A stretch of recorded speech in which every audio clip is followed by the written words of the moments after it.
The Hail Varsity Radio Saturday Morning Show, presented by the Nebraska Lottery. Strap yourselves in. Here are your hosts, Chris Schmidt. Y'all don't even know he was a virgin until he's 28, and now, roll tide. And Mark Cranack. Time has come for someone to put his foot down. And that foot is me. Welcome to it, Hail Varsity Weekend Edition. Not Chris Schmidt or Mark Cranack. It's Damon Barr here filling in today. Chris is out on the baseball diamond watching Junior play, so we're doing a best of today for this Saturday edition. Coming up at the 8 o'clock hour, we have our usual rundown. We'll get Brandon Vogel. We'll get the Iron Horse, Gary Sharp, for you, plus a little bit of Coach Gary Barnett from earlier this week. Starting off the show, though, we have Marquise Buford, we have U.S. Navy SEAL Cade Courtney, and to start things off, we have former mobster and Colombo crime family capo Michael Franzese. Back in, it's Hail Varsity Radio, presented by the Nebraska Lottery. Welcome in former captain in the Colombo crime family and motivational speaker and author Michael Franzese back with us on Hail Varsity. Michael, it's nice to spend a few minutes with you again. We were just talking Yankee baseball, a little bit of normalcy, huh? Yeah, it's a little strange to see nobody in the stands, but at least we get to see the game, so it's been great. Good week. Yeah, Yanks are on fire. We'll get into some sports thoughts in a minute, but I want to start off and kind of get your thoughts on the Netflix series that's out and doing extremely well. You're heavily featured in Fear City, New York versus the Mafia, and you've done a lot of projects like this. Before we get into that, for folks that are just checking in and hearing Michael Franzese, reset your story, if you don't mind, for folks that may be checking in for the first time. Sure, and I think many of them may know it, but I agree. Let's bring them up to date a little bit. My dad, Sonny Franzese, was the underboss of the Colombo family, one of the 5 New York crime families back in the 60s. And through a series of circumstances, I got involved in the life when my dad was sentenced to 50 years in prison for allegedly masterminding a nationwide string of bank robberies. And it was when he went off to prison in 1970 that he proposed me for membership in the family. Like I said in the past, you can't just go and join. Somebody has to propose you and vouch for you. And really, we did that, or I got involved basically to help my father out of what we thought would be a death sentence for him at 50 years. So I became a recruit in 1971, spent a couple of years proving myself worthy, and then I was brought into the life formally on Halloween night, 1975. And you come into the life, you come in as a soldier. I was fortunate. I did quite well financially for the family and for myself. In 1980, I was elevated to the position of capo regime, or captain. And, I held that position until I walked away from that life in 95. And, I had some success. I mean, a lot of people know that, one of the biggest street deals that I had was this whole gas tax scam that myself and another person created for ourselves. And basically, we were taking the tax money on every gallon of gasoline and bringing in several $1 million a week as a result. And at the same time, all this was going on, I became a major target of law enforcement myself, was indicted 7 times. I had 2 federal racketeering cases. I had a multitude of arrests. And in 1985, I took a plea to racketeering, got a 10-year prison sentence, a large restitution, went off to do my time. And just prior to that, I met a young woman that's now my wife of 35 years. And to make a long story short, she kind of was the motivation for me to walk away from that life and try to, preserve my family and so on and so forth. And I was able to do that. I got out of prison in 95, and through another series of events, became a motivational speaker, a person of faith, and been very blessed to be doing that for the last 24, almost 25 years now. So that's kind of the story in a nutshell. Well, and that story is tapped back into with Fear City on Netflix and New York versus the Mafia. Michael, what was life like for you in the 70s and 80s as you worked your way up in the Mafia and all this was going on between law enforcement and the mafia, specifically not only yourself being targeted, but other people you worked with being targeted, and eventually the squeeze on the head of the five families? Yeah, well, what happened, I always say, Chris, the golden years of the mob in New York and basically throughout the country were really from the 50s through the mid-'80s, when the government really did start cracking down with all the racketeering laws and so on and so forth. And, that started to percolate, I would say, in the 70s when I came in. So, there was tremendous law enforcement scrutiny on all five families during that time. And I came in just as that was starting. So, you constantly had to be on the alert, and you knew the government was creating new laws like the racketeering law and the Sentencing Reform Act, and a lot of that was designed to go after, myself or my former associates. So, we were kind of on high alert. Obviously, I don't think it was high enough because the government had some tremendous wins. Right through the mid-'80s when they locked up all the bosses, something that was unheard of. You were never able to do that because there was so much insulation between guys on the street and the family bosses. But when they brought that RICO Act, the Racketeering Act, around, things really started to crumble. And a lot of people fell victim to that in my life, myself included. I'm one of the fortunate ones that got away with at least be able to preserve his life. But a lot of people I know, Chris, went away to prison for life. Many of them died in prison, and it was just devastating for that life, no doubt.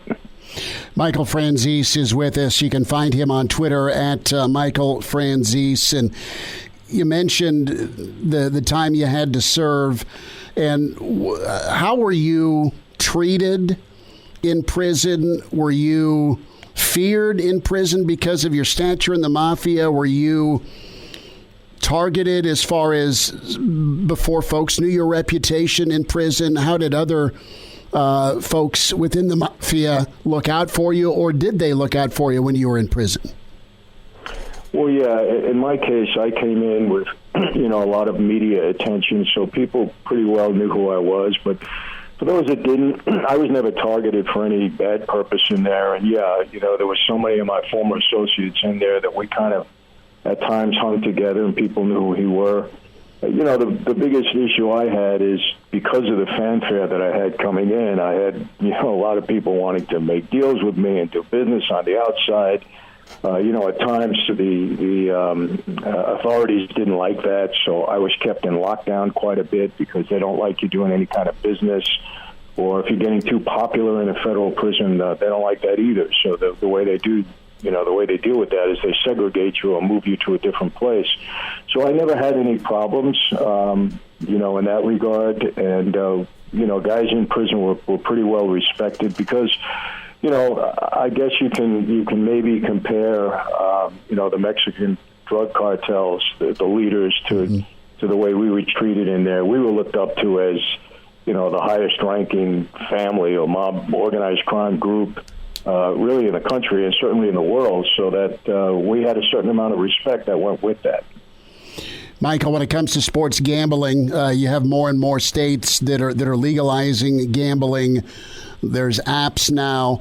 What has the popularity of gambling and the legalization of gambling done, in your opinion, to the mafia? And were you able to infiltrate in your time not only college ranks but also professional athletes? Were you able to have your hooks in, as you'd say, to some pro athletes in your experience?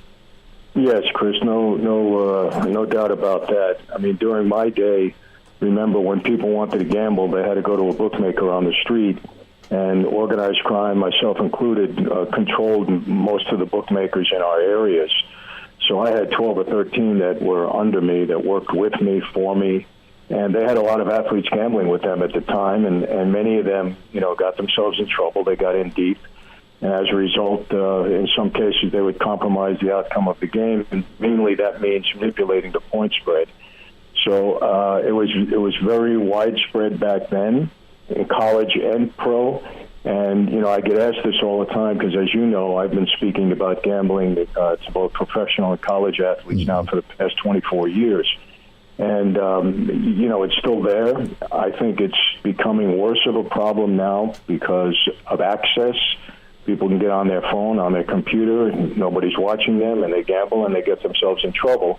And I can verify this because I always hear that whenever I go to a college campus. I have people emailing me, some of the athletes, and telling me the situation they're in or a friend of theirs is in. So, it's never going to go away. I think, we have to keep informing these young people, educating them as to the dangers of it.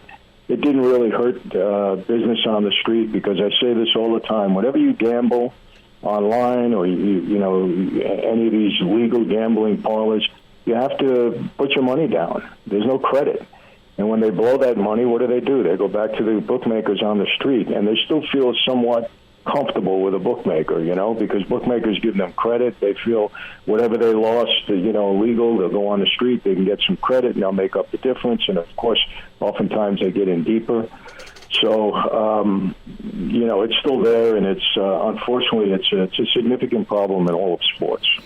Michael, what's the most upside down either a college or a pro athlete ever got with you financially? How much? What's the number? Oh, with pros, $700,000. I mean, the pros got in deep. And remember, back in my time, they weren't making the kind of money they were making today. So if they were in for a couple $100,000, they were in a lot of trouble.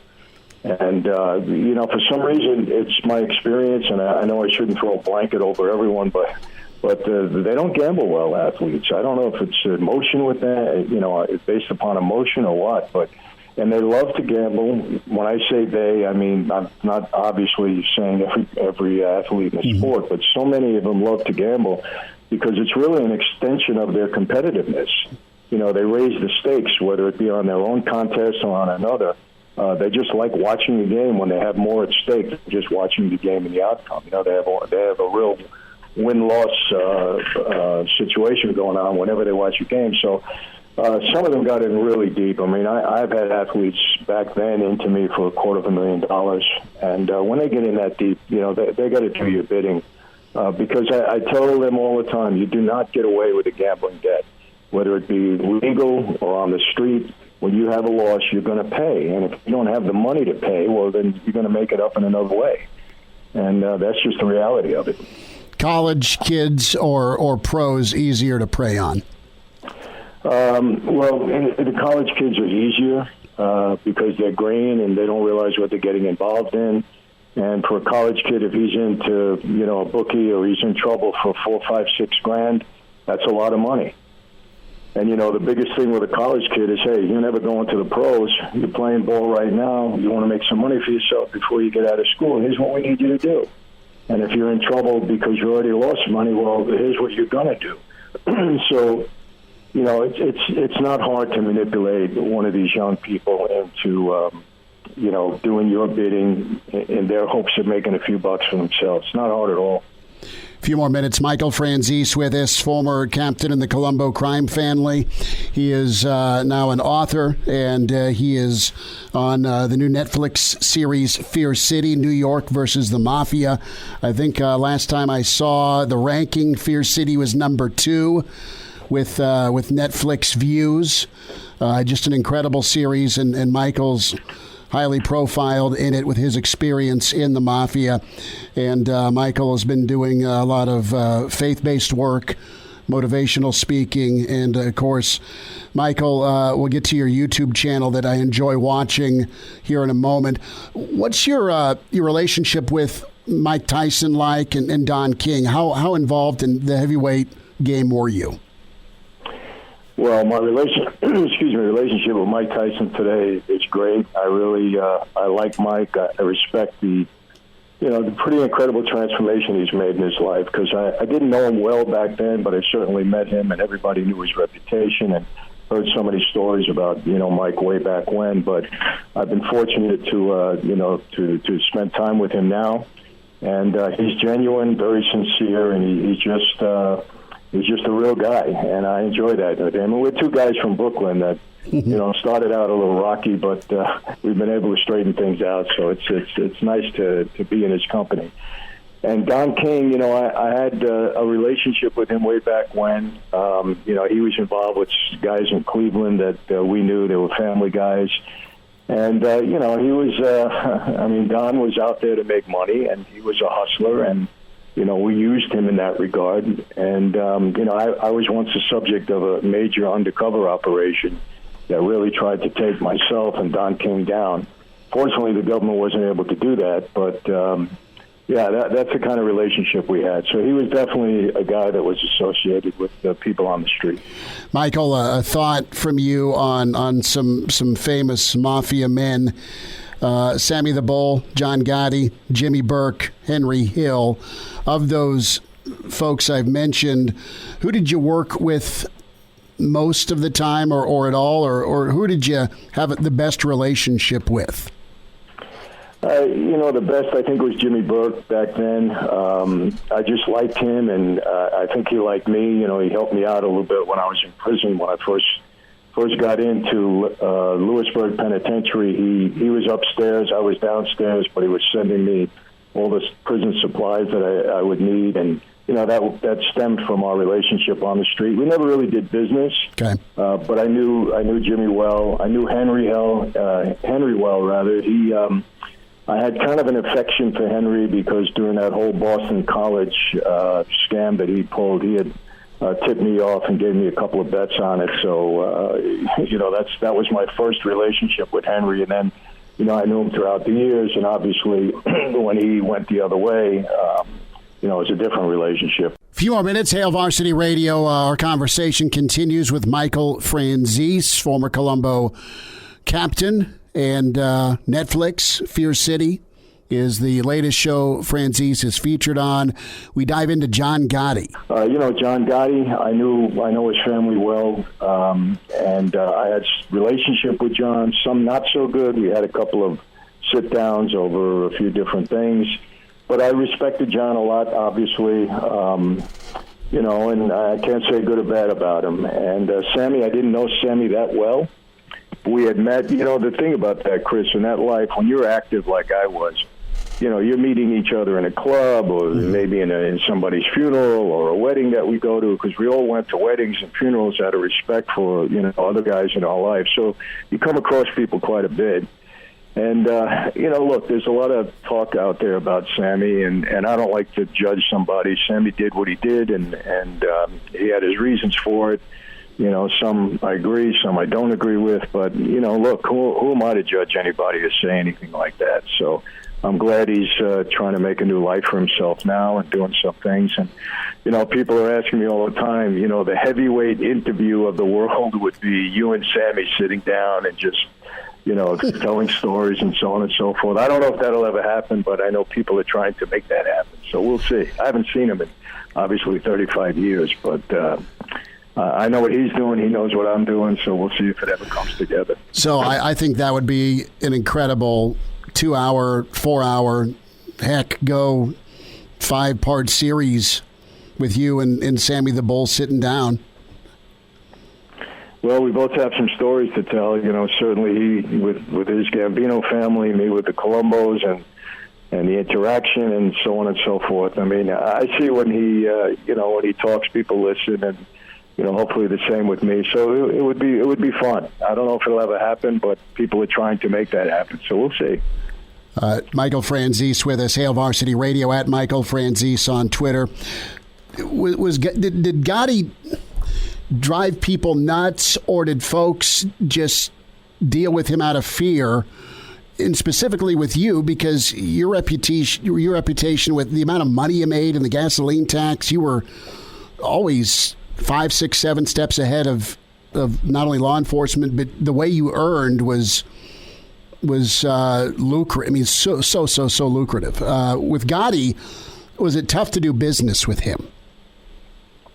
Yeah, it was tough. I mean, John was, he was an egotistical guy. I mean, there's no question about that. I think it speaks for itself. His public persona was that way. And, I certainly had no reason to fear John. There is a fallacy out there, Chris, and maybe I can clarify for your listeners. Who's the guy you feared the most in the mob and so on and so forth? I get that question all the time, and they'll talk about Gotti or Lloyd DeMeo because these were public guys that were, had reputations in that regard. But what I tell people is, look, everybody that was a made member of that life, we were all capable of doing what we needed to do. So I had no reason to fear John Gotti. I wasn't in his crew. He couldn't hurt me in any way, shape, or form. Maybe the guys in his crew, because John had a reputation of not tolerating certain things or being fast with the trigger. Maybe the guys under him had some fear of staying in line because of, they knew what he was capable of.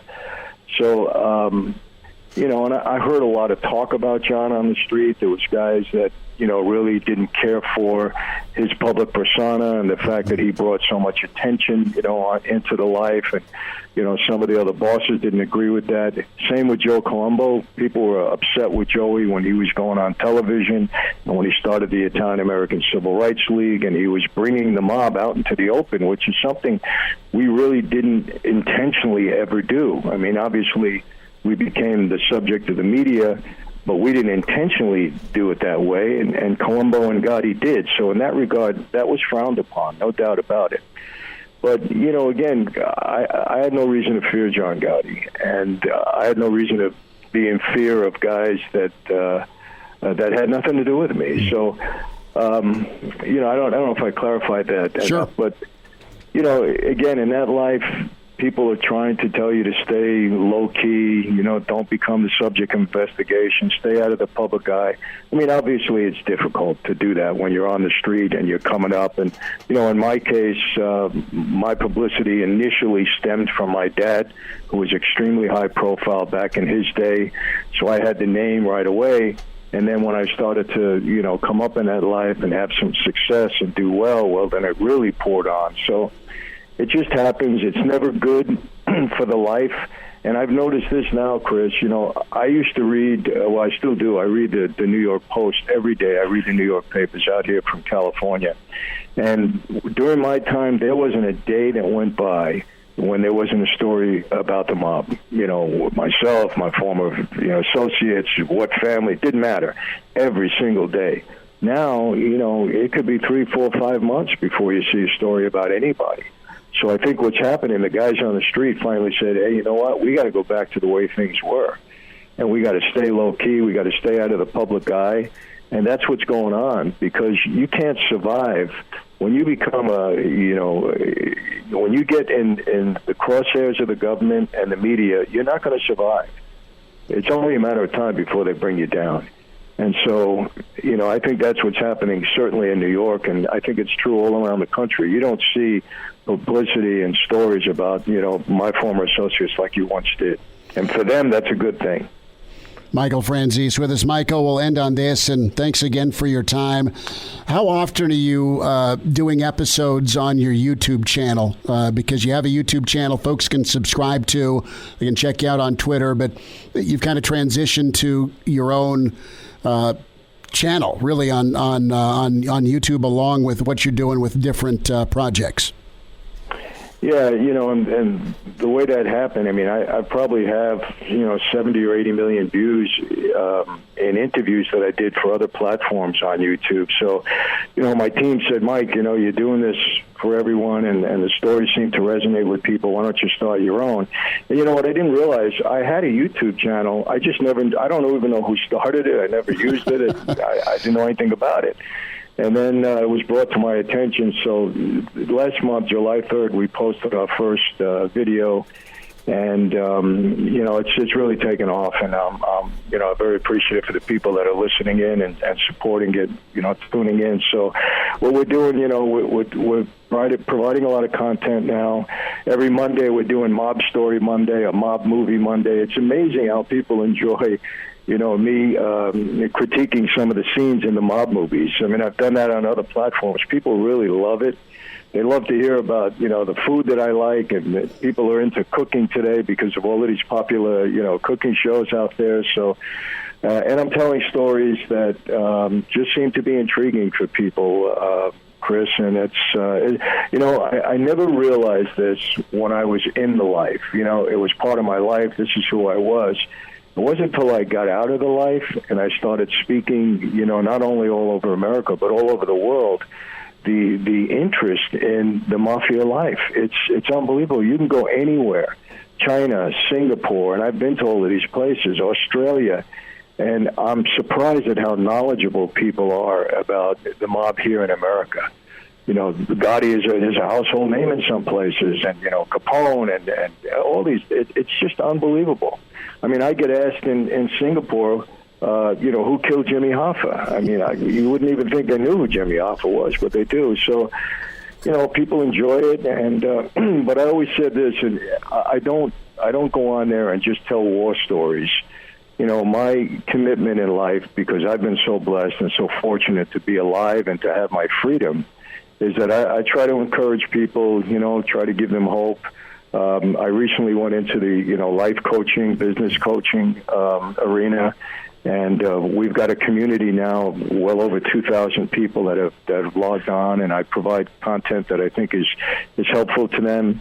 And this is kind of a commitment. You know, you got to give back in life, and you know, I'm one of the most fortunate people out there, so I do my part. But hopefully people will tune in, you know, and continue watching. We just dropped another mob story last night that really took off. So hopefully people are not only enjoying it, but getting a lot out of it. And from the comments that we're getting, that seems to be the case. So, you know, it's working. Michael Franzese and his YouTube channel, Michael Franzese, at Michael Franzese on Twitter. Michael, it was great to spend a few minutes today, and we'll do this again. Thanks for your time. Well, thank you, Chris, and I hope college sports takes off in a big way this year. We all need it. And now, back to Hail Varsity Radio. Thanks to Charlie McBride for joining us last segment, Mondays with Charlie, Nebraska's legendary defensive coordinator. We welcome in a decorated Navy SEAL and part of SEAL Team 1. A graduate of the Elite SEAL Sniper School and part of Spike TV's Surviving Disaster, a podcast that drops tomorrow. Can you survive this podcast? Veteran Cade Courtley is with us on Hail Varsity Radio. Cade, it's wonderful to chat with you again. Thanks for a few minutes. How are you? I'm doing great. How was your day, Chris? It's good, man. It's good. Talking a little sports now. I know we chatted earlier over on KFOR, and Cade, give folks the info on you, your service, and thanks for your service to our country. Give us, my listeners, your background and what is happening tomorrow with your podcast. Absolutely. I appreciate the time. Yeah, I tell you what, being a Navy SEAL was the best job in the world. I'd do over again in a second if I could. I spent 9 years active duty. I was platoon commander. Assistant platoon commander at SEAL Team 2, platoon commander at SEAL Team 1. Was lucky enough to be one of the very few officers that got to go to sniper school. And again, I loved that time in my life. It was incredible. I got out a couple months before 9/11. When that went down, I wanted back in for payback, just about like every other American. And that's when I decided I was going to go to work as a security contractor for the agency. And that involved multiple deployments over Iraq, Afghanistan. And so I guess, how did I end up in the survival space? Well, I survived, number one, but I learned a hell of a lot, not only training, but personal experiences. And that's all come together in Can You Survive This podcast, which launches tomorrow with none other than our first guest, former Navy SEAL Rob O'Neill, who made Osama bin Laden go away. And it's an incredible interview. He talks about a ton of stuff I didn't even know about. And I think you folks are going to love it. Cade Courtley is with us, and Can You Survive This podcast? It drops tomorrow. I know there's a lot of folks that love podcasts. This needs to be subscribed to, downloaded, and listened to.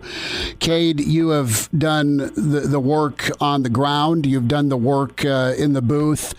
And I want to focus on episode 1 tomorrow. We'll zoom out here shortly on some of the other episodes that folks can check out from you, Cade Courtley. Can You Survive This podcast? But with Rob O'Neill, part of SEAL Team 6, a little bit, not to give it away clearly, but just as far as that moment, that mission that Mr. O'Neill was a part of, I would it's probably hard to put into words, yet he was able to do it with you. What was that experience like? What are folks going to hear tomorrow? Again, they are going to hear stuff that they haven't read about in books or seen in movies, coming directly from the guy who was there that pulled the trigger. And Rob, I mean, the cool thing about Rob, you know, he's a very humble and very friendly guy, number one, but he'll admit that he just happened to be that guy that was in the right place at the right time. And it goes back to when he went into a Marine recruiting office, and the recruiter was at lunch, and the Navy recruiter who was right next door saw him. He's like, hey, come on in here. And because that guy was out to lunch, it changed his life in the course of a lot of folks' lives around the world. It's crazy, and it continues on from there. Before Rob ever pulled the trigger dropping bin Laden, he was involved in so many other high-profile missions. Captain Phillips' mission, Operation Red Wings, Bo Bergdahl. He admits, he said, look, somebody called me the Forrest Gump of the Navy because I just always was there. And then he added, oh, but I can't run as fast and I'm not as good looking. So that's what you're going to get from tomorrow's interview. It's incredible. Cade Courtley, Can You Survive? This podcast drops tomorrow. His first guest, Cade's first guest is SEAL Rob O'Neill. Cade Courtley, a former SEAL himself and SEAL trainer. So you go beyond military missions and military people. Cade, who else is going to show up on your podcast? Can You Survive This podcast? What else do you get into? Well, I tell you what, I'm lucky to have an incredible team that I'm working with on this. And one of the best things about what we've got going on is the diversity of our guests. Yes, Rob O'Neill, former Navy SEAL. But we also are going to have Adam Carolla who's going to come in. We're going to have Neil deGrasse Tyson. He's going to be an astrophysicist. So it's not just military guys telling military stories. And the really fun thing about some of those other guests who haven't necessarily lived in a life or death situation is we will put them in a hypothetical survival situation, and we will see how they do. It's kind of like the old Choose Your Own Adventure books. We're like, okay, are you going to choose A or B? Was that right or was that wrong? We will give them points. And the great thing about this is a lot of our guests are getting really competitive. Like, what did so-and-so get? Well, they got an 80. All right, let's go. So we're having a lot of fun. At the end of the day, folks, we're entertaining, we're educating, and we're saving lives. And so could anything be more timely right now than Can You Survive This podcast? Cade Courtley is with us on Hail Varsity Radio. So there are different scenarios you put people into, and one that jumps to my mind, and it was on, you mentioned Forrest Gump. Of course, Tom Hanks was in that. I would have been done, man, if I was Tom Hanks in Castaway. But there's a situation that you get into with a guest, I think, where, all right, what do you do if you're in that situation? You're on a deserted island in the middle of the Pacific. Well, it's funny you mention that. I am getting ready to put a 4-star general tomorrow in an interview through that exact same scenario. This guy is an incredible combat veteran Air Force pilot, been there, done that, seen it all. Okay, sir, what are you going to do when you crash land? You swim to this remote island, and we put him through the test. It's going to be kind of funny. I'm just a lieutenant. I'm putting a 4-star general through, and if he makes a mistake, I'm going to have to figure out how I say, well, General, maybe that's not the best idea. So it'll be interesting, but it's going to be a hell of a lot of fun, and that's what we're going to be bringing every week with Can You Survive This podcast. Cade, while we're on the topic of movies, I'm a movie buff myself. I love Saving Private Ryan, Jarhead, a lot of classic war movies. Are there any movies that you've seen that you thought, wow, that's the most realistic depiction of war I've ever seen? I tell you what, the opening sequence in Saving Private Ryan, I do not think you could have done it any better from the perspective of somebody that was on the beaches in Normandy. I thought that was incredible, and how Spielberg didn't win an Oscar for that movie is just kind of atrocious, but it's a lot of politics when it comes to that. I thought that was incredible. I've seen some other ones that have really gone out of their way to hit it as hard as they can, like American Sniper. Obviously, anything that has Clint Eastwood's name on it, is going to be outstanding. Cade Courtley is with us on Hail Varsity. Can You Survive This podcast? It drops tomorrow. Cade, where, obviously iTunes and Apple is where you can go, but most podcast platforms, Google Play, Spotify, I assume your show is going to be on all the majors. Exactly. We're going wide on all platforms. So again, Apple iTunes, Spotify, Google Podcasts, or wherever you get yours, you will find it. Just simply search Can You Survive This Podcast, folks. Last thought here, and Cade Courtley, Navy SEAL with us now, host for his podcast, Can You Survive This Podcast? You've also done Surviving Disaster. You're a best-selling author. Tell me a little bit about your book, A SEAL Survival Guide. With your literature, was that something that helped you get to this point now to do podcasting? I know you've done TV and you've done, obviously you're an author. Now you're getting into the podcast world. That's a pretty sweet trifecta. Well, I tell you what, it's all built on itself. From my day one of SEAL training to my deployments, working with the agency, doing the TV series, writing the book is all built up to what I think is an incredible platform for 2020 that anybody can access. It's free. And back to your original question, why did I write the book? I wanted to put something out there, not that, okay, I'm a Navy SEAL and I can get through this. I wanted information, valuable information for the average person so they could read it, learn it, and basically use it. And there's nothing better than getting emails, and I've gotten several of them. One that comes to mind, a lady several years ago said, "Hey, I read your book. I was in a high-rise fire. And now, back to Hail Varsity Radio. Out alive." Wow. Back with you, Hail Varsity, presented by the Nebraska Lottery. Chris Schmidt, Elijah Herbal, newest commit for Nebraska football. Marquise Buford is with us. Marquise, thanks for a few minutes. How are you today? I'm doing great, and yourself? Doing all right, man. Thanks for a few minutes. All right, before we get into the process of picking Nebraska, who had all the creative control with your video, man? That was a good video. Take us through that. So my guy, Jay Litt, he lives in Texas, all right? I'm probably around 30 to 45 minutes away from me. But it's actually a coincidence. He's going to be attending Nebraska as well with the media crew. So it was like a great collab, and it was perfect time because he actually leaves for Nebraska in a few days. Okay, so a guy you knew, and it kind of came together, and people loved the video, and then you fire the mask up. Yes, sir. Had to for the it was just something original.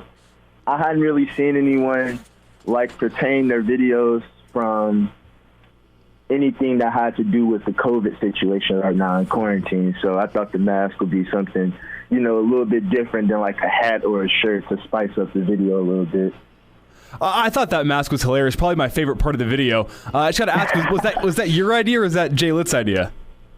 No, that was actually my mom's idea. My mom and dad came up with that part of the video. So we can thank them for that creative idea. Marquise Buford's with us on Hail Varsity. Okay, you had nearly 30 offers. You're the top athlete in prep school. How did Nebraska stick out? Why did Nebraska stick out? Honestly, the coaching staff, I'll say the coaching staff was the first part at least.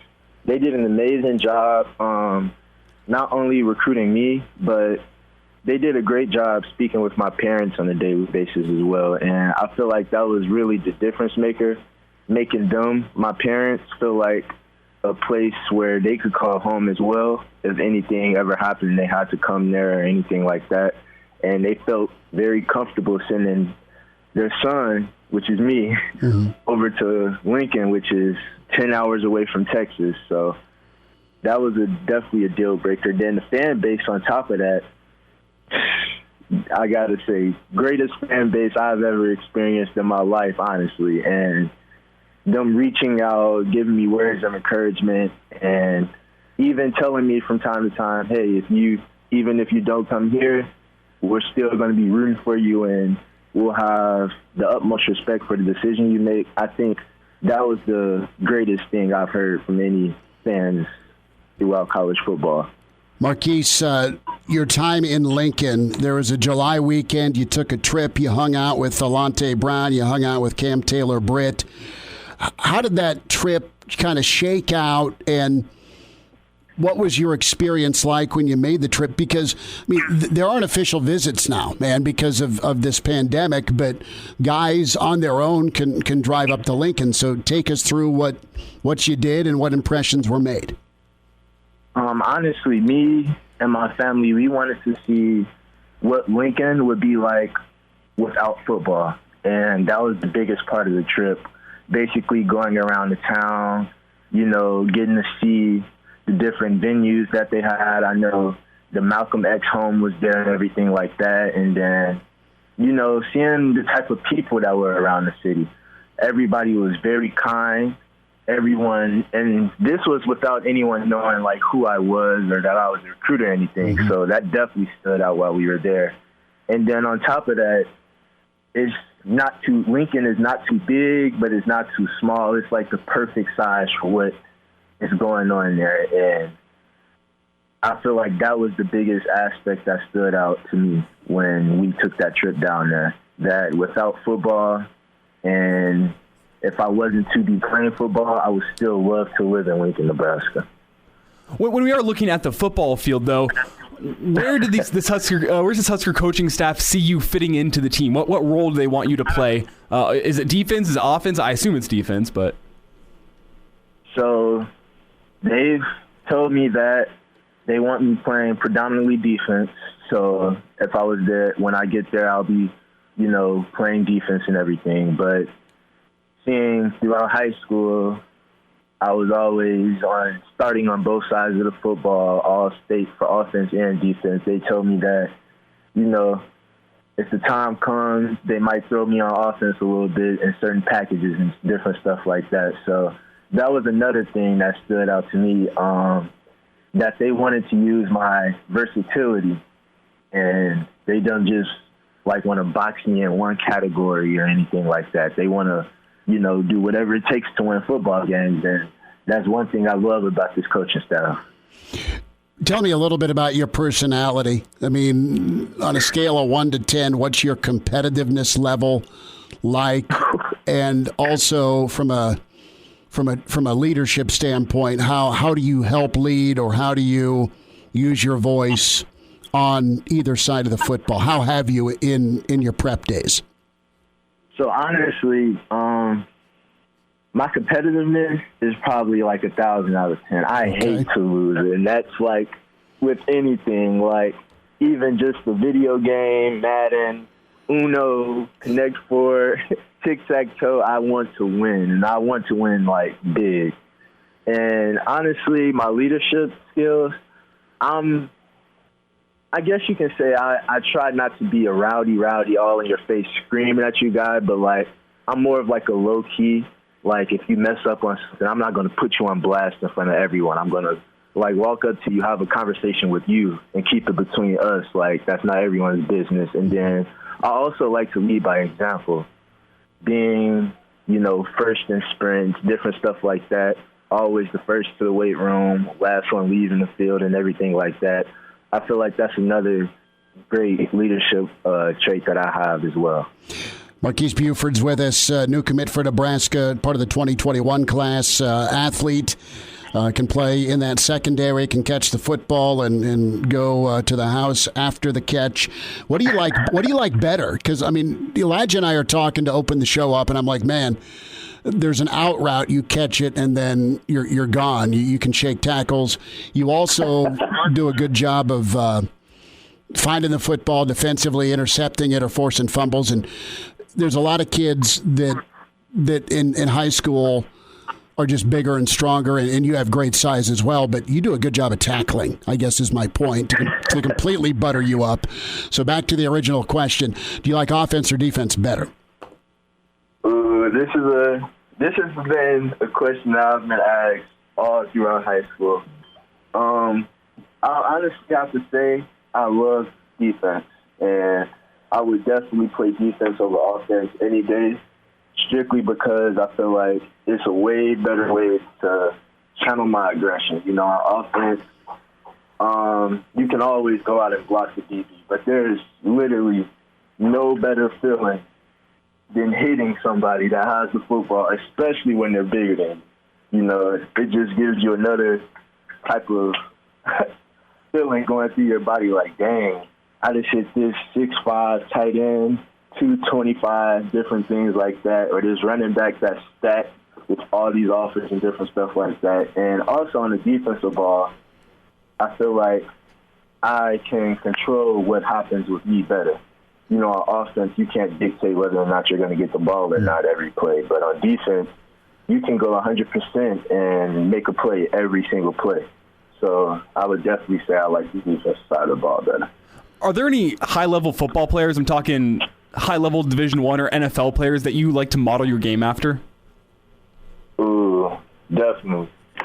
So since I play a lot of different positions on defense, I'll say when I'm at corner, I can definitely see myself being like Jalen Ramsey. I love, actually, to get in the receiver's head, you know, try to get him out of his game and everything like that. As far as safety, I would definitely have to go to say it's in between Ed Reed and Troy Polamalu, strictly because how I feel like even with all my, like, athletic ability and everything, I'm always trying to think the game 3 steps ahead of the quarterback and reading everything that he does and the whole offense with that, reading my keys and everything like that. I feel like that's definitely what separates me and where, like, I relate to those two, Troy Polamalu and Ed Reed, a lot. You listed both Jalen Ramsey and Ed Reed, who are both known to be some great trash talkers. Do you like talking a little trash in the field? Look, it depends. Now, if I'm playing a receiver, you know, that's not really doing that much talking, he's just playing his game and stuff like that, I might give him a little pass on the trash talk, just lock him up and everything. But as soon as I come across that receiver that's, oh, I'm this, I'm that, then that's when I got to get in their head. Marquise Buford's with us. Marquise, last thought. Tell me a little bit about your timeline and just where you're at with football here as you get ready for next season. How are things shaping up for you to be able to play? I mean, do you have much direction yet because of this pandemic? So as of right now, I'm still supposed to be going up to Connecticut at St. Thomas More to play my prep school season. I'm supposed to be leaving for Connecticut August 25th and getting down there, and we're supposed to get straight to work. As of right now, they haven't given us any details as far as if we're going to have a season or anything like that. But as of right now, we're still doing Zoom calls, sending in our workout videos into Google Classroom so our coaches can, you know, make sure that we're doing everything we're supposed to be doing. So as of right now, we're still set to have a full season. And once the season is over, I'll be enrolling at Nebraska in January. Marquise, a last thought. What's the vision? What did Scott Frost communicate to you vision-wise for this program? What's he want it to be? We're definitely trying to get back to that old school Nebraska football. And he's definitely communicated very vividly that he wants to be back to that program, the winning program, national championships, consecutive years in a row type program. Mm-hmm. So I'm just going to do everything on my end to do that, work hard, be a great leader. The Hail Varsity Radio Saturday Morning Show, presented by the Nebraska Lottery. Strap yourselves in. Here are your hosts, Chris Schmidt. Y'all don't even know he was a virgin until he's 28, and now, roll tide. And Mark Cranack. Time has come for someone to put his foot down. And that foot is me. Welcome back to it, Hail Varsity Weekend Best of Edition. I'm Damon Barr, taking over for Chris Schmidt and Mark Kranak as Chris is out on the baseball diamond watching junior play. Last hour, we had Michael Franzese, Cade Courtley, and Marquise Buford. Rounding out today, or this hour today, we have two Garys, Gary Sharp and Coach Gary Barnett. But to start things off, we have Hail Varsity's very own Brandon Vogel. We're back at Hail Varsity, presented by the Nebraska Lottery. We say hi to Brandon Vogel, managing editor for HailVarsity.com and magazine, author Dream Like a Champion with John Cook. Vogues, how have you absorbed the last 24 hours now that you know, hey, a schedule is out? Did you throw a party last night with socially distancing measures, of course? Yeah, I wouldn't say so much I absorbed it as I reveled in it for the first time. Maybe, at least for me, it felt like, okay, there's a chance here that some football is going to happen. So that's good. There's still, of course, plenty of safety concerns to think about with that, but just getting that schedule felt like, okay, there's maybe a path forward here, and more specifically, we know where that path goes through, at least for Nebraska and the rest of the Big Ten. So yesterday was a good day. It was nice to be able to talk some sports. What type of path is Nebraska on? Is it a yellow brick road? Are there wolves just off the path? I mean, when you see this remade schedule, were you like, when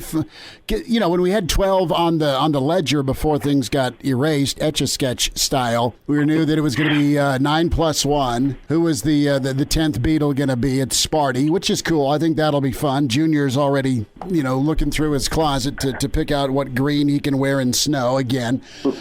So, I like the setup. I like getting Wisconsin at home. I like getting Penn State at home. We're knocking on wood here as we talk. I think there's a real chance to kind of prove yourself and show all that work that's gone in, depth and strength training and all that good stuff, plus some veteran dudes. It's a great opportunity. That's how I look at September as you wind into October. Do you think the schedule's manageable, or is it still pretty steep for Nebraska? It's still got a pretty a steep climb there. It's not the final 5 games of the season anymore. It's, I think, games 3 through 6 that are daunting. But all things considered, look, if you just said, okay, you can trade Wisconsin, Purdue home games. So instead of playing Purdue at home, you'll play Wisconsin at home. Like, any team in the country would take that, right? So Nebraska got that. The Michigan State game, it's just a tough break for Michigan State to be having a new staff engineering what they're trying to engineer, and then not having any spring football, and beyond that, even having their kind of lead up to camp interrupted by a brief shutdown of team activities. So the challenge there is pretty apparent. Now, Nebraska playing them the last game of the season. At that point, I think Michigan State will have worked through a lot of those things to whatever degree they're able. But it's still better than drawing Michigan, which was the only one of kind of the big 3 from the East that Nebraska didn't already play. So schedule didn't get drastically easier, but it definitely didn't get harder, I don't think, for Nebraska. Is Minnesota poised for a fall, not only with Bateman leaving, but the way things open up for Goldie? And I know the Twitter snapshot I sent you is something that you will print in color and put on your fridge with the Minnesota season schedule with flex stare down on the left side of the schedule. I would venture to guess he's the only head coach with his picture on the team's schedule. Is that a fair guess? Yeah, probably. I could see maybe Schiano making it for Rutgers because a lot of they've erased all anyway. schedules. But yeah, that's probably fair. I'm going to guess that the social media team had more to do with that than PJ Fleck did. But yeah, it kind of confirms the stereotype there, I guess, to a degree.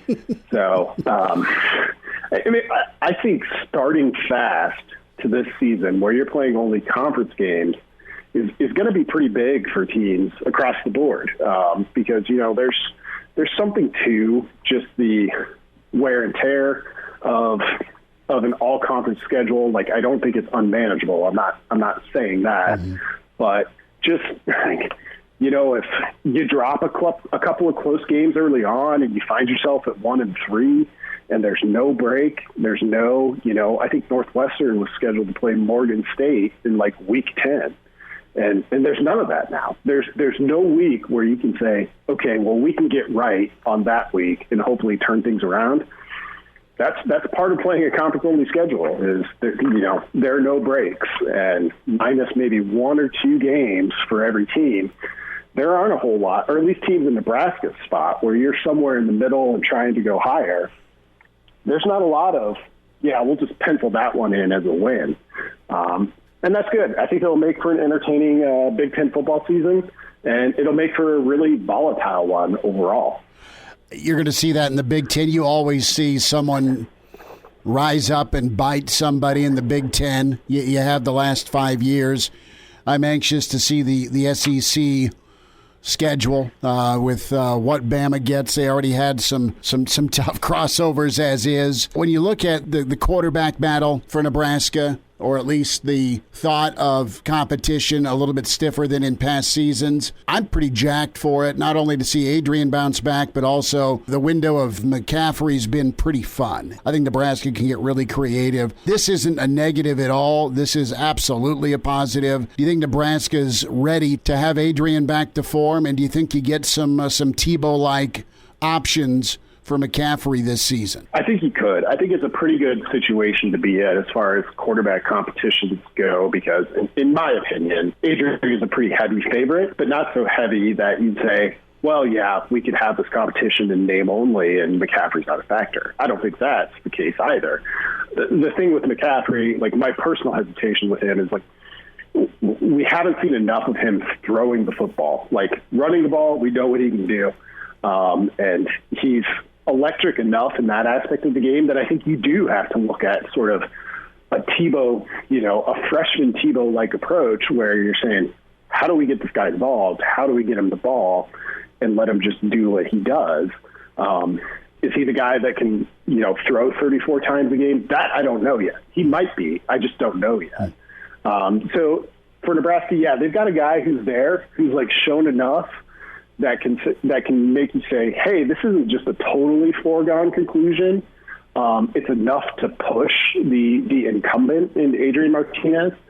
But overall, I expect Adrian Martinez to get that ball, get the call to be the starter. I also expect them to find ways to use McCaffrey. He's too good not to, in my opinion. Brandon Vogel's with us, HailVarsity.com and magazine, and author Dream Like a Champion with John Cook. Top 25 came out for the coaches. Nebraska receiving votes. Buckeyes number 2, Penn State number 7, Whiskey 12, Michigan 15, Gopherville at number 18, Iowa 23. Do you like the rundown there for the Big Ten? Yeah, I think it makes sense with the kind of conventional coaches poll logic where we're basing a lot off of what teams earned a year ago. Like, I'll be a little bit surprised if Minnesota ends up that high, particularly with the loss of Bateman. I mean, they were already looking at pretty heavy losses on offense. You add that one in there, and things get a little bit dicey, plus a new offensive coordinator. So that's one that felt like a little bit resume-based rather than predictive. But overall, like I think it made sense. I think you could have put Penn State a little bit higher, though. We'll see what happens with Micah Parsons. That would be a big loss too. Arguably about as big as you could have in the Big Ten outside of maybe Justin Fields. So it was part of my revelry from yesterday carried over to today. Just getting that coaches poll, even knowing like. This season, I think, is going to be pretty chaotic, and you can just tear this thing up and throw it in the air, and we'll see how it lands at the end of the season. But just kind of getting back into the signposts of August that football is coming felt pretty good. Matt Brown's hinting that Micah Parsons skipping his junior season for the NFL draft. We all were kind of wowed by Parsons as he was here for junior day. That feels like 1,000 years ago in Lincoln. But no fans for Penn State. Is everyone in line now to line up and go play at Happy Valley? We'll take it this year.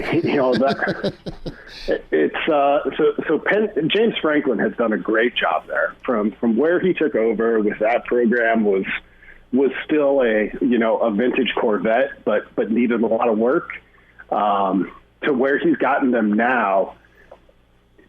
with just the talent level he's brought in, you know, it's Ohio State and then Penn State is the second tier, and then you still got to go down. Probably, I mean, Michigan's talented, but based on the on-field stuff, like Michigan State's still a step behind those two. Mm-hmm. And this year, you know, when we thought we had a normal college football season on tap, was okay. Can Penn State take that jump? Because they've legitimately got, you know, 4 or 5 of probably the best players in the conference, Micah Parsons being one of those, and they were scheduled to get Ohio State in Happy Valley, and it was going to be a whiteout. It was going to be the typical, like, insanity that we've come to expect from big games at Penn State, and now you don't have that. And, you know, when you think about, okay, if you're Micah Parsons now, and you have a ton on the line, like you have really nothing left to prove. Like, are you coming back to play that game in front of no fans?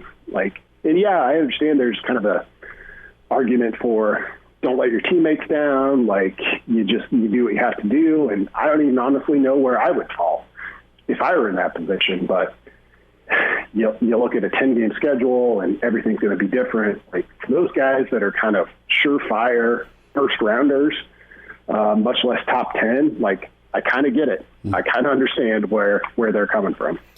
Vogues, real quick, the Moose was on last night and pretty optimistic about fans and thinks there could be more than the 10,000 that would be allowed. You want to throw the old dart at the dartboard here with capacity? 20% seems to be about the number that. I mean, that's what Illinois came out, and yeah, we can joke about Illinois being like, you'd be happy to draw 20% most of the time. But when Ohio State came out and said, yeah, that's kind of the number, and I think that's what you need to do to be able to effectively kind of put some distance between fans.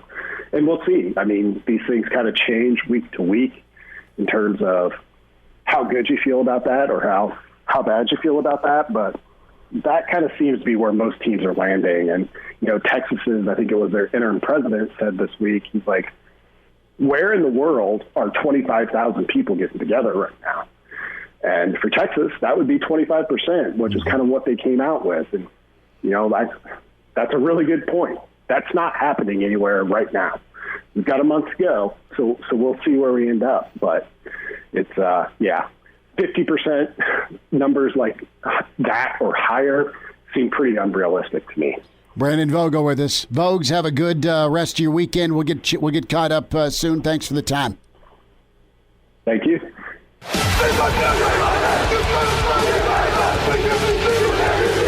Now back with Hail Varsity Radio, presented by the Nebraska Lottery, with Chris Schmidt and Mark Cranack. Saying hi to the coach, Northwestern and Colorado. And big-time golfer. Gary Barnett is with us. Coach, how's your Thursday? Thanks for the time. It's going well. Pretty interesting times, though, Chris. Man. Yeah. Anything can happen. You are not a kidding, man. I was kind of shocked with the beginning of the week. We are now to Thursday, and we've been kind of holding our breath about a Big Ten schedule. That was dropped on Wednesday. We'll get into that. I want your input, Coach, on just the climate that's out there right now with the Pac-12 and the players that have spoke up with the Players Tribune, their voice and their demands on the Pac-12. And you had several Big Ten players come out with a letter not long after the Big Ten announced their schedule yesterday, not demanding monetary input from the conference or coaches, but more so health and safety. As you look at this, as a guy who's coached in a couple of different spots, what's your reaction to what's going on in college football? Well, the first thing is I'm glad I'm not coaching. Yeah. Because it would be really frustrating trying to get a team mentally ready to play physically. I mean, I don't know how you do it physically, but team mentally ready to play. And, you know, it's one of those things where you've accumulated and recruited and worked hard to keep and get really good players. You think you've got a chance to have them all on the field at one time. And now you've got a lot of them opting out. You're going to see more of them opting out. Mm-hmm. You really wonder, with all the things that's happening and all the problems that are surfacing, mm-hmm. why even mess with it this year? And I mean, we all want it. We all want to see it. And we're going to be in therapy if it doesn't happen. Therapists are going to make a lot of money in this deal, but it would be so hard to be coaching right now. You don't know what to plan on. You can't plan. You don't know what your guys are going to do. Coaches love control. You have to have control when you're running a squad of 180 guys like you are there in Nebraska, or 120 here, and all the people that work for you and around the players. I mean, it becomes a 250-person organization easily.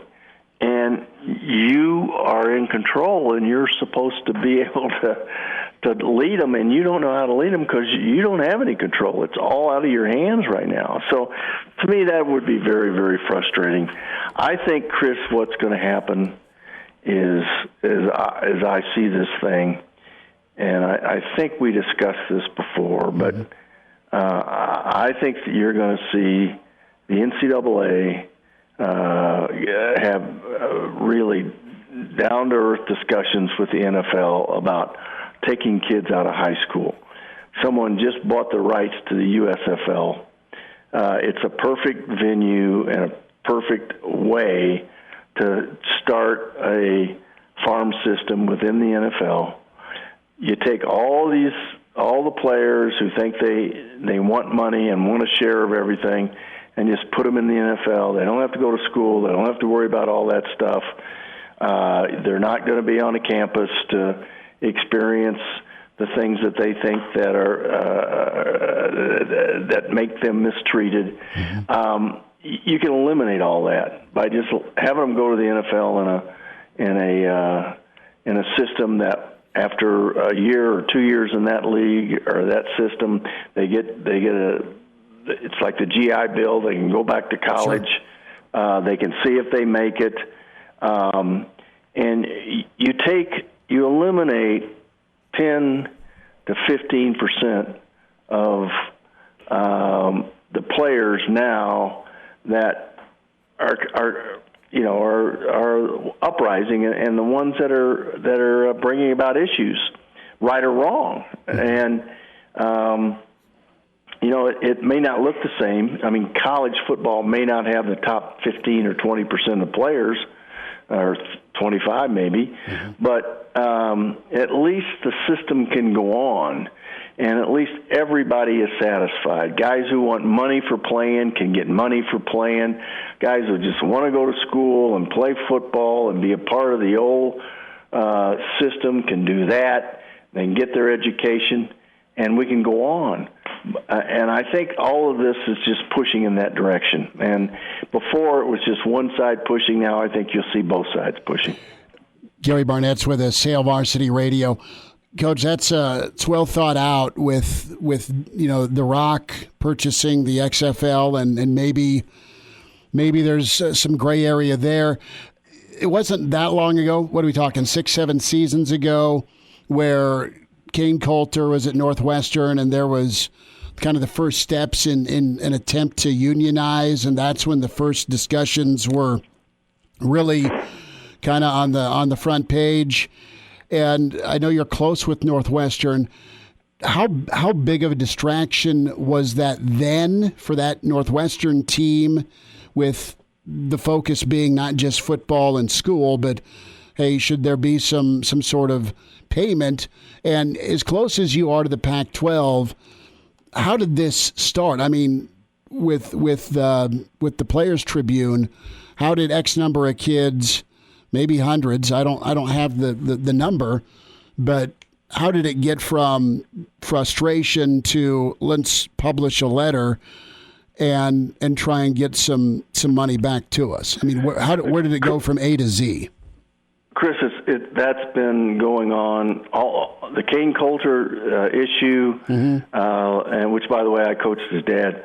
But the Kane Coulter issue was all brought about by meeting with some guys from UCLA. This has been in the works for 20 years. Okay. The same group from UCLA has been trying to get this through. They've been trying to rally. They had a lawsuit. They lost the lawsuit.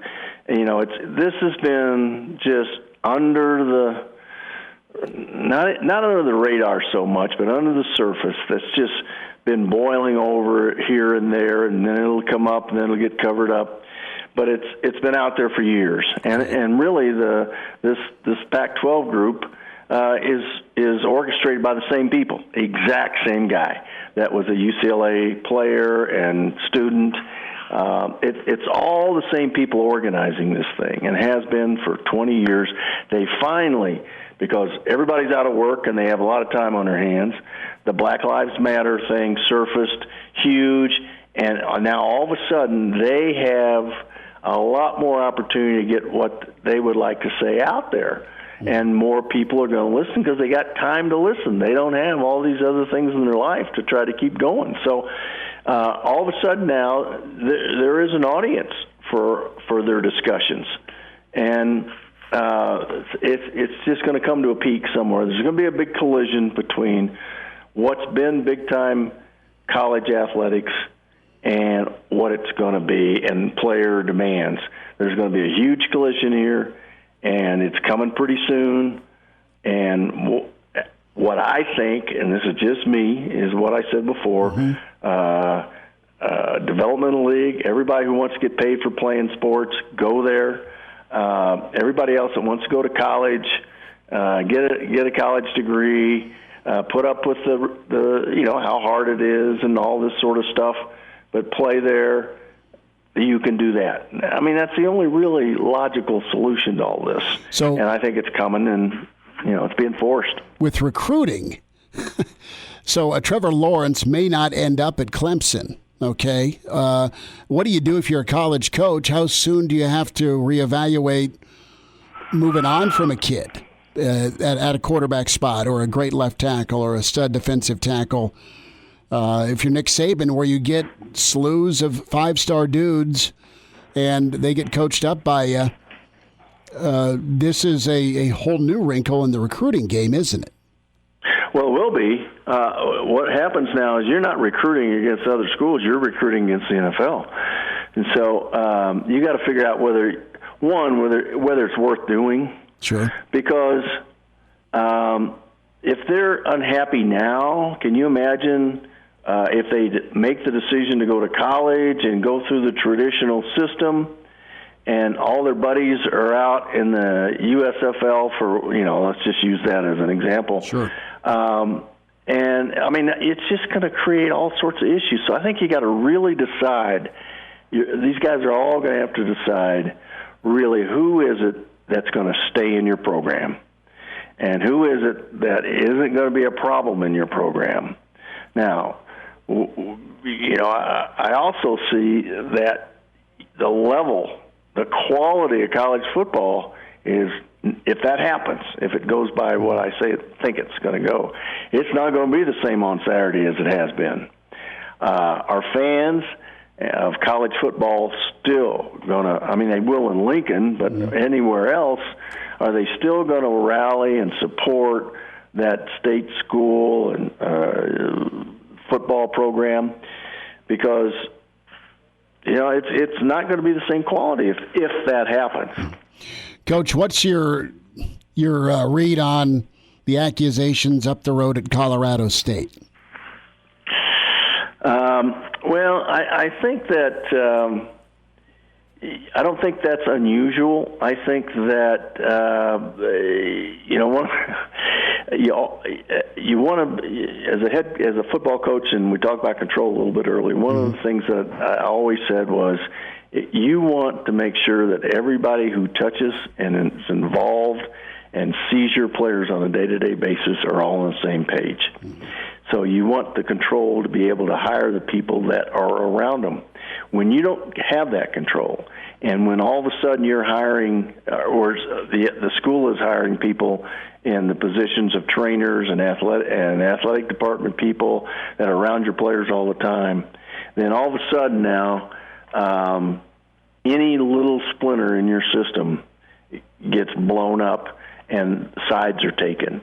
So I sort of see that at the CSU deal. In reality, at the CSU deal, there's what the coaches and some of the players are saying. There's what the staffers and medical people and some of the players are saying, and the truth. Somewhere in there. Somewhere in the middle. And how you sort it out, I don't know whether this investigation that the president is going to put in place, what it's going to show. But it shows you the importance as a coach of having people who are all on the same page in your organization. And, some people can hear that and say, well, you don't want people who are going to go tell the press and rat on the things that you're doing wrong. Well, hopefully you're not doing things wrong. And hopefully, but there's always controversy. There's always people who don't agree with what you're doing. But you've got to have everybody in your system on your side understanding, and they have to understand why you're doing what you're doing. But so this is a pretty common thing in organizations that fall apart. I used to have an old saying that great teams spend 90% of their time chasing their dreams and their goals, and 10% of their time on internal issues. And average teams spend 50% of their time on internal issues and 50% of their time chasing goals and dreams. Well, it looks like to me CSU's in a 50-50 situation. Gary Barnett's with us. Coach, real quick, a thought on the report with Harbaugh and Ryan Day, the conference call that went celebrity deathmatch here, the interruption, the accusation, and then the team meeting that says let's hang 100 on them. Hey, it's football. It's Ohio State, Michigan. I mean, it's great to have it. I think that's normal, right? There's normal. Yeah, it means that maybe at least we'll have that part of college football this year, anyway. Yeah, the hatred. Did a coach ever rub you wrong, like just interrupt you or anything like from the old Big 8, Big 12? Probably. Okay, you're just going to leave it there? I'll leave it there. All right. Well, any school? No, there's probably some places and coaches that I hoped we could beat by more than 1 or 2 points. Okay. But that's just part of the business. I mean, if you're not a competitor, that hasn't happened to you. Anybody you would have gone for 3 against? No. You got to be who you are, And that's fine. That's fine. I wouldn't have. No. That's okay. The old saying, why'd you go for 2? Because I couldn't go for 3, That's right. That's right. Who's winning the PGA, real quick? Well, right now, Jason Day. I know Jason's doing well, but who do you got on Sunday? Oh, gosh darn. That course sets up for a couple of guys. And Jason Day, didn't play very well last week, but he's one of those guys I think it sets up for. DeChambeau, I don't think it sets up well for him. Mm-hmm. I think he's got to be able to bomb it now. He looks like one of the Huskers' defensive ends. He's a big dude. He's put on 50 pounds, that dude has. Yeah, he's thick. So, I don't think Tiger's going to make it on this course. I actually like Jason Day in this thing. Okay. Well, but Justin Thomas. Okay. Don't rule him out. There we go. Gary Barnett. Coach, it was fun to chat. Thanks for a few minutes today. All right, guys. Good to be with you. Good to talk. Bye-bye. Early to rise with Hail Varsity Radio, the voice of Husker Nation. Here's Chris Schmidt and Mark Cranack. Back into it, it's Weekend Edition, Hail Varsity Radio, presented by the Nebraska Lottery. Mr. Cranack on assignment, baseball going on with the Schmidt household. We say hi to the Iron Horse. It's Gary Sharp with us. Sharpie, what's up, man? Good to talk to you. How you doing? Schmitty, it's always good to talk to you. What a week. What a week when it comes to our sports world, from high school all the way to pro. Man, it has spanned the gamut, specifically with the waiting game and the uncertainty about football and will Nebraska play? Will the Big Ten move forward? Commissioner Warren was very proactive with the student athletes, and Nebraska has their schedule. We'll get into that, but we talk about, from pro to high school. I was just kind of thinking out loud yesterday, and the effect of Omaha Public Schools going to distance learning for at least the first quarter because of the nearly 60,000 student body coming back. There's no mask mandate, and then just the fear for the students and the teachers. Well, the ripple effects causing no fall activities. That is football, that's volleyball. That hurts a lot of kids post after school. That said, what's been your reaction? You've had time to digest it, and there's seven schools that are hurt athletically with this, but there's also a greater health discussion, I understand, as well. Well, it's I don't envy Cheryl Logan, who is the superintendent here in Omaha. I don't envy anybody trying to make these decisions. It's tough. I mean, it sucks your soul, and it feels like you're going 12 rounds with Mike Tyson every day. And I think what happened here in Omaha, and there's a lot of disappointment, there's a lot of anger that is going on. Her number one job is first and foremost figure out how to get schools open or at least have some schooling. We failed here in Omaha. The positivity rate went up. Omaha's listed as a hot zone. That's not good compared to Lincoln. Honestly, Schmitty, 10 days ago, I thought this would be flipped, that LPS would not go forward with sports and OPS would find a way even with the delay. But things didn't get better here in Omaha. And, sometimes you don't deserve sports, but I think there's a lot of disappointment, and I'm going to be very curious over the weekend to see how many of the private schools in this area, from Creighton Prep all the way down to Scott and beyond, how much of an inquiry they get from athletes in the fall on possibly transferring right before school starts. I know a couple of high school coaches, non-OPS, that have won championships, played for championships recently. They've gotten feelers, but the timing may not be right. But there's a lot of disappointment from parents, from athletes, and a lot of confusion on what happens now. Do they still get a season? Will they be able to have a season starting in October? What will that look like? The NSAA, I think, did a great job of putting together a roadmap that had some flexibility in it. I don't think they expected OPS to go this route. I think they expected OPS to wait until the end of August. But we are in this situation now, and we have to move forward. And I think everybody around here outside of OPS will move forward. But I can tell you there are a lot of student athletes that are very, very upset, and they don't get in the moment, they've had a lot of things taken away from them. They would love to have their last year of competition. It looks like it's not going to happen, and I'll be curious to see what the fallout is into the next week or so to see how many of these athletes that I follow and cover end up going to another school just so they can have their senior year of competition. Gary Sharp's with us, the Iron Horse, Hail Varsity Radio, talking about OPS's decision to put a halt on fall sports and activities. You've got a online learning environment at least through the middle of October, distance learning. So the NSAA earlier in the week said they're not going to alter the transfer rule. Do they revisit that, or are they pretty steadfast? And kind of lay it out for me from an NSAA standpoint. I mean, I've spoke with their folks, but it's been quick halftime interviews during state tournament. What's the protocol?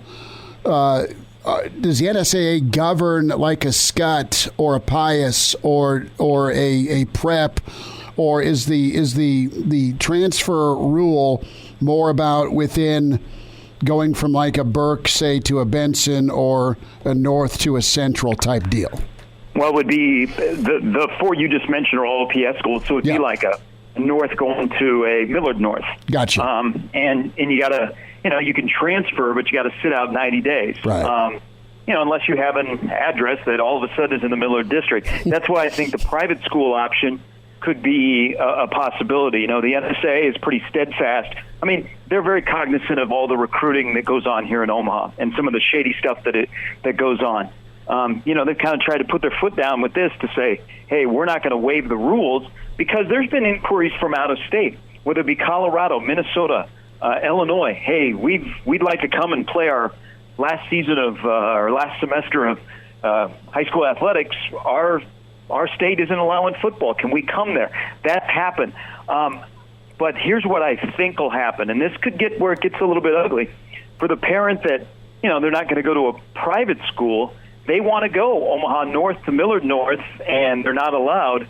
Do they get lawyers involved? It's just, it's so 2020. It's unfortunate. To be honest, I didn't think we'd be sitting here on August 8th having this discussion, that we'd still be in this spot. But again, the short amount of time since it's been announced, Schmitty, my phone is blown up with coaches' texts that are angry, and they're sharing information from their athletes that are confused, and they are angry. So this is far from being over, and I'll be curious to see what it does to the future of athletics at OPS, whether it be involvement, graduation rates, so on and so forth. And, it seems weird to be talking about this, because the first thing, the most important thing is we got to have kids go to school. Yeah. But I think we understand, where you live, where I live, how important sports are as part of the whole high school experience. Gary Sharp's with us, the Iron Horse Weekend Edition, Hail Varsity Radio. Sharpie, a thought. Now let's move to Nebraska.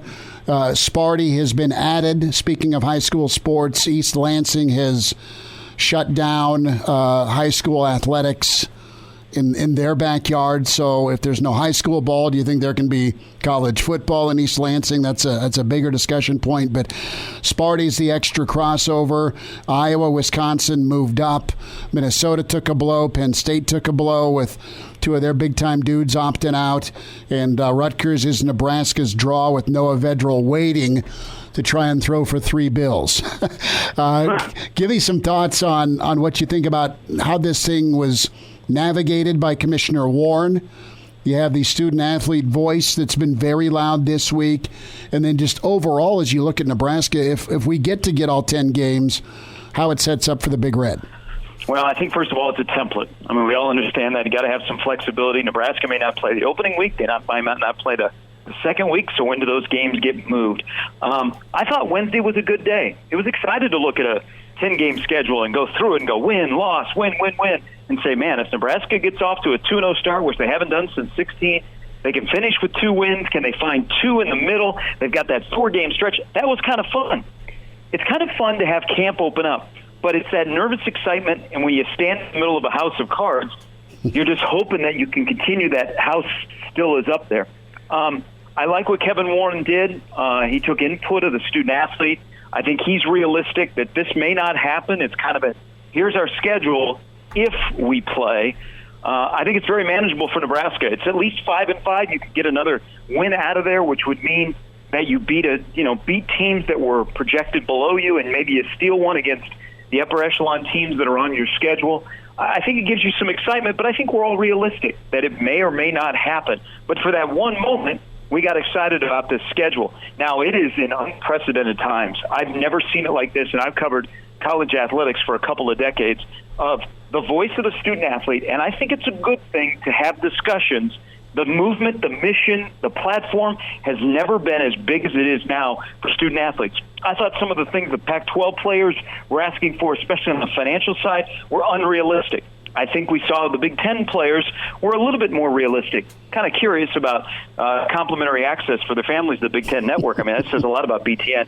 I think it was curious that Nebraska players on Wednesday came out in support of what's going on behind the scenes, that they're safe at Nebraska, that they're excited to play. I don't think that was forced, because if that was forced, we'd hear about it, and that would be a bad look for Nebraska. And Ohio State players saying, we're not necessarily in this Big Ten united. We feel like we're being taken care of. But on the other hand, Schmitty, you've got Bateman, you've got Parsons, you've got Moore, you've got 6 players at Maryland, you've got other players that are either opting out or going to take a redshirt year. And you wonder, man, do they know something that we don't know? Is it just leading to the inevitable? It could be, but for one day, we were excited. and we think, could it really happen that 4 weeks from today, Nebraska's playing a college football game?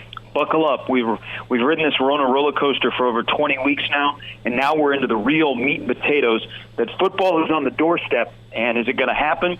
We don't know. I keep saying the hardest thing with college football is the first word, college. And colleges are opening up, and they're opening up in Nebraska a week earlier. So you're going to be into camp for 10 days, and then you're going to add about 30,000 students to your campus. How's that going to look, and can you go from your de facto bubble that you've had since June 1? Can you keep it secure, and can you keep guys together that you have the opportunity to play on September 5th? But I think it's going to be very difficult. I think it'd be difficult for Rutgers to be prepared for that game. I would be very surprised right now if that game is played. I don't disagree with you, and we'll see if Nebraska's openers against Illinois, or if it's a Wisconsin, or if we get that far down the road. And, you're right. Go ahead. How about this, Schmitty? You could have. I mean, this is wild. This is so Nebraska where they're at right now. If the Rutgers game did not happen, that'd be the second time in Scott's 3 years as the head coach that the opening game had gotten postponed. You know what? And is much joy and positivity that exuded in this state when he came back home. It has been anything but easy or smooth since he's been here, and it's all out of his hand. A lot of it's out of his hands. When we talk about camp battles, there's a lot to get into: the wideouts, the offensive line positions, defensive line, quarterback, and we could spend hours. And I know that would just make your Saturday going over all of it. But I want to focus on the quarterback, and I think we both think Adrian's poised for a good year 3. That said, talk to me about the leash here with how Scott will handle that, as in, okay, you're allowed to be human, but there's a reality of, all right, you've got someone in the rear view that is coming up on your bumper in a Luke McCaffrey, who may be further along in the passing side of things. You know what he can do as a runner. What do you anticipate with this quarterback battle here this summer and into fall? I don't think Scott has to worry about Adrian, because if Adrian is who he thinks he is, from the time that he recruited him, when he saw him as a freshman, what he battled through last year, Adrian will be driven by the fact that there's a lot of doubters out there, and that now they've lit a fire under him, and it's go time. I mean, I don't think the leash is very long. But I don't think they're going to worry about Adrian Martinez. I firmly believe that Adrian Martinez will get to a consistency point. I don't think he's a guy that can elevate people around him. I think he's a guy that also is as good as the people that are around him. Mm-hmm. All they need is some consistent quarterback play. It's the most important position in pandemic football this year, even more because you got to have stability there. You can't have hiccups at quarterback. You got to have somebody that can deliver the football and do all the right things so you don't have to worry about it. I don't think Nebraska will worry about their quarterback position, because if they're worrying about their quarterback position, that means they're probably all the way down to Logan Smothers. They have a nice option if Adrian doesn't respond. I think Adrian responds. We've closed the book on 2019. We know that he got lax in his preparation. He got injured. He had a bad season. He didn't have a lot of things around him didn't go right. I think that's improved. I think he'll be better this year. Not Superman, but he'll be a good, solid supporting actor where Nebraska can move forward with an offense that really, if you think about it, the only questions are, can Ben Hart step up? Who plays left guard? Who's going to be the number 2 wide receiver, number 3 behind Wan'Dale Robinson? Who's going to carry the ball when Dedrick Mills needs a blow? And how are you going to use all those tight ends? And especially, how big of a threat is Vokolek going to be? I don't think you worry about quarterbacks. Some will. I know they do. That's what we do here. In my case, I don't think so. I think Adrian gets to a consistency point in year number 3. And if that's not the case, you've moved on. And the thing to keep in mind is once you move on from Adrian, you don't go back. You make the change, then it would be a Luke McCaffrey, and Adrian Martinez would be done. I don't think he's done. I think he starts, and I think if he stays healthy, he plays the whole season. Gary Sharp's with us, Hail Varsity Radio Weekend Edition, the Iron Horse. Sharpie, will end with this, and defensive line, Stille is your leader in that front 3. You've got options, you have names, you have folks that are unproven, some that you feel really good about in the little glimpse you saw, that being a Ty Robinson. You've got some JUCO talent that might be a nice surprise or ready to go in O'Reilly.